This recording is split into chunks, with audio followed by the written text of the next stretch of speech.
Hello student, today we are going to discuss how can we protect two cells connected in series and how can we interconnect the cells in series. Okay, let us proceed. Here you can see there are two cells connected in series. Okay, here this is cell 1 and this is cell 2 which are interconnected. Now we are going to assume cell 2 is partially shaded. Okay, so some portion of the cell 2 is shaded now. So due to shading, the characteristics of combined cells is as shown in this characteristics diagram. Here you can see, so in this region two cells are generating power, that is power is positive. Okay, cell 1 is generating positive power and cell 2 is generating positive power, but in this region our cell 1 is generating positive power but cell 2 is generating negative power. Okay, so this portion, this thick green portion is P2 which is negative. Okay, this is negative, right? So P2 is generating negative power which is due to shading. Okay, because of shading P2 is generating, that is cell 2 is acting as sink in this region. Okay, that is sink is nothing but load. So whenever it is behaving like a sink, the terminals will be reversed. Terminals of cell 2 will be reversed. Okay, earlier it was acting as source to sink will change the directions, right? So here you can, if you observe this, now cell 2 earlier it was acting as source, now it is acting as sink. For source it is positive direction and for sink it is negative direction. Okay, so this is source terminals, right? So sink terminals will be minus and plus. Okay, so the terminals of the cell 2 will be reversed whenever it is going to act as a sink. Okay, if you rearrange this, that will be like this. Okay, the circuit is same as, okay, here you can see the terminals are changed because it is acting as a sink now. It is acting as a sink. Okay, so if you, as it is acting as a sink is nothing but it is consuming some current, that is called load. So I am going to remove this cell 2 and I am going to replace it with a resistive component. Okay, so this is the resistive component. I have replaced the second cell with resistive component. So as it is sink will consume some current will flow through it, and due to that current some power, negative power will be drawn by second cell and that will generate some heat in the cell. So heat will be generated.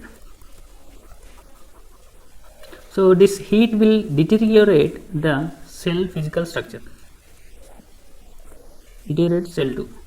Okay, so we need to protect our cell because it will be deteriorated by heat produced by the sink property of the cell 2 in this region. Okay, so we need to protect this. How can you protect this? So we are going to connect a diode in this manner. Okay, so whenever the cell 2 is going to be acting as a sink, the polarity will be interchanged. For sink it was positive and negative, but for source it was positive and negative. This is positive and this is negative, but for sink it is negative and positive. So whenever the cell 2 is going to be switched to sink mode, the diode will be forward biased and the diode is treated as ideal diode now. For time being it is ideal. Okay, so I will be explaining for practical also. So for time being let us assume it as a ideal diode. So there will be no cut-in voltage, that is 0. Okay, cut-in voltage will be 0. So whenever our cell 2 is try to act as a sink, our diode will be forward biased and that will bypass the second cell, bypass the cell 2. Yes or no? Second cell will be bypassed and there will be no effect of heat on the second cell and second cell will be protected by our bypassing diode. Okay, and here if you observe this, the cell 1 will have to deliver the power to Vt and there is no power consumption due to the diode. So this is the flow. The cell 2 will be bypassed again. Okay, now if you observe here, earlier we have the power consumption of second cell, that is P2, which is negative. Okay, so after connecting diode, this P2 will be removed if you observe here. Okay, because there is no act of sink here, so P2 will be 0. It is bypassed by our protecting diode. Okay, there is no effect of cell 2 when it is going to be acted as sink. So whenever the terminals of the cell 2 will be reversed, our protecting diode will be forward biased and it will bypass the second cell. That is the idea. Okay, so the power dissipation of second cell will be removed from the characteristics. Okay, so if you observe here, this is the power produced by our second cell P2, which is available when it is acting as a source. Okay, so source property will be remains in the characteristics, but sink property will be removed here. See, it is 0. Okay, observe this, sink property is eliminated. So in this region there is only one power, that is power due to cell 1. So this is P1, power due to cell 1.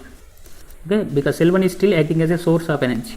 Cell 2 is acting as sink in this region, and both are acting as sources in this region. 1 and 2 are sources here. Okay, now here the characteristics will be, combined characteristics will follow this green line. Okay, but whenever we are going to have cell 2 in sink mode, the property, the only power in the sink mode is due to P1. Okay, here this one is P1 only. So earlier in this region, to the right side of this critical junction, so cell 1, 2 are acting. So the characteristics will be like this. But in this region, to the left of this line, only cell 1 is acting. So the characteristics will follow only the cell 1 characteristics. So earlier it was green line when 2 cells are acting. Now it is changed to this red line. Okay, so this is our new combined characteristics of our series connected 2 cells. Okay, this will be like this. Okay, here the thick line will indicate the combined characteristics when there is a bypass capacitor, bypass diode across cell 2. Okay, so in this region the characteristics will follow the characteristics of cell 1 due to, because there is the power in this region is only due to cell 1. Okay, so this is the red color one indicates the power due to first cell. Okay, this is power due to second cell. Okay, power due to second cell will only be available in the right side region where it is acting as a source. So when it is going to be acted as a sink, it will be bypassed by our protecting diode. Okay, now we can see interconnecting cells in series. So here we have 2 cells connected in series. So I am going to connect it with a bypass diode. So earlier we took it as a ideal diode. Now I am going to consider it as a practical diode.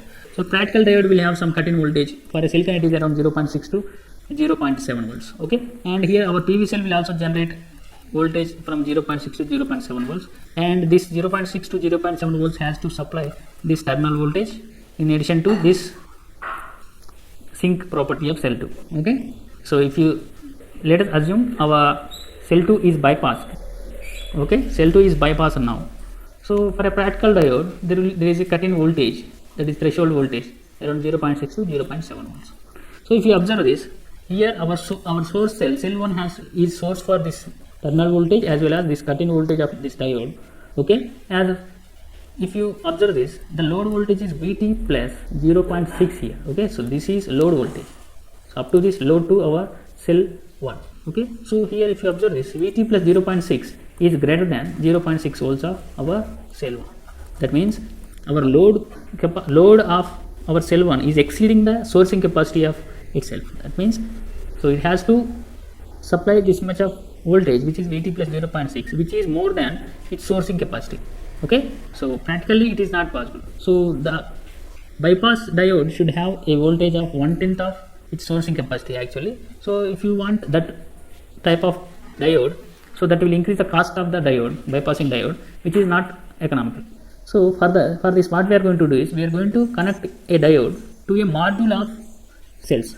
Okay, so here you can see the voltage across this diode is 0.6 to 0.7 volts, and the load voltage is V2. This is not possible to supply that much of voltage. So what we are going to do is, we are going to connect a bypass diode to a module of cells. That means here you can see there are 2 modules, module 1 and module 2. So module 1 is consisting of number of cells connected in series. Okay, this is cell 1, 2, 3 and so on n, and this is also cell 1, 2 and so on n. Okay, here we have 2 modules of series connected cells. Okay, here we have 2 modules of series connected cells. Okay, there will be number of cells in each module. So what we are going to do is, we are going to connect bypass diodes across a module now. So instead of connecting them to individual cells, we are going to connect a bypassing diode to a module of cells. So here what happens, the module voltage will be around 36 to 45 volts. Okay, so the module voltage will be 36 to 45 volts, which is very much greater than the terminal voltage and our diode voltage, bypassing diode voltage. So if we assume say module 2 is shaded, some cells of the module 2 are shaded, so this diode will be forward biased, so 0.6 to 0.7 volts will be the cut-in voltage. So here the module 1, which is having 36 volts of source voltage, will simply supply the terminal voltage as well as this diode voltage.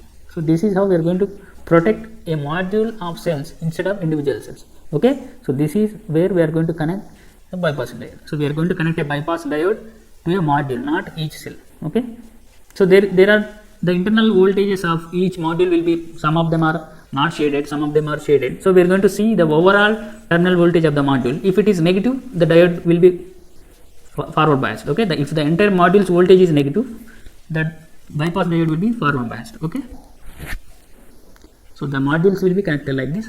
Here M1, M2, M3 are modules names. M1 is module 1, M2 is module 2, M3 is MX is X module. So we are going to connect diodes, bypassing diodes here. You can see. So these are bypassing diodes here connected to individual modules. Okay, if any of the module has a terminal voltage polarity as shown here, so the bypass diode will be turned on. Okay, so internally cells will be having individual polarities. Some of the cells will be positive, some of the cells will be negative due to shading. Okay, so the diode will feel the entire terminal voltage across a module. Okay, if it is negative, the bypass diode will be turned on and it will bypass the entire module from the circuit. Okay, so that it will protect such module from overheating. Okay, so this is about connecting cells in series and protecting cells in series. Okay, I hope you understand. Thank you.